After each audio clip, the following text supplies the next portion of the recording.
lemma. The relation A is congruent to B mod H is an equivalent relation. If you like watching mathematical proofs, you should seriously consider subscribing to my channel, as this is all that we do here. For those of you who don't know what this means, A is congruent to B mod H is equivalent to AB inverse is in H.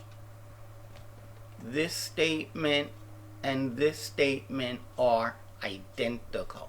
So we need to show that A, to be an equivalent relationship, we need to show that A is equivalent to A mod H.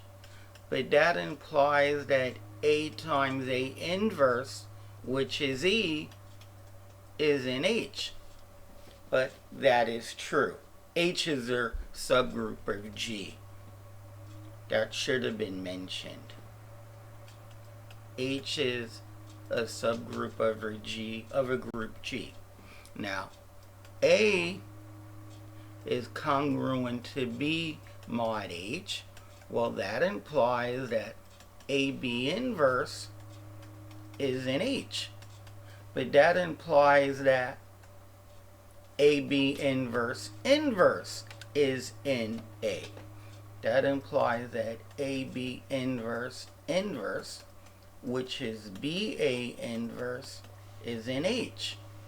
But that implies that B is congruent to A mod H. This statement and that statement are the same. Now, suppose A is congruent to B mod H and B is congruent to C mod H. We want that A is congruent to C mod H. That is, we want A C inverse to be in H. Just wrote this down so we know what we want to do. Okay, this tells me that AB inverse is in H. And this tells me that BC inverse is in H. But H is closed. So AB inverse, an element of H, times another element of H. Well, this is A times B inverse B times C inverse. This is A times E times C inverse. This is C inverse, which is in H. But if this is in H, that means A is congruent to the inverse of C inverse. That is, A is congruent to B mod H.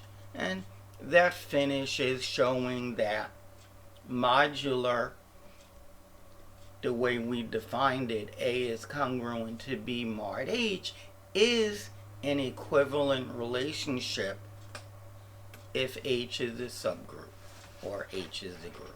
If you like watching mathematics like this, you should seriously consider subscribing to my channel, as this is all we do here.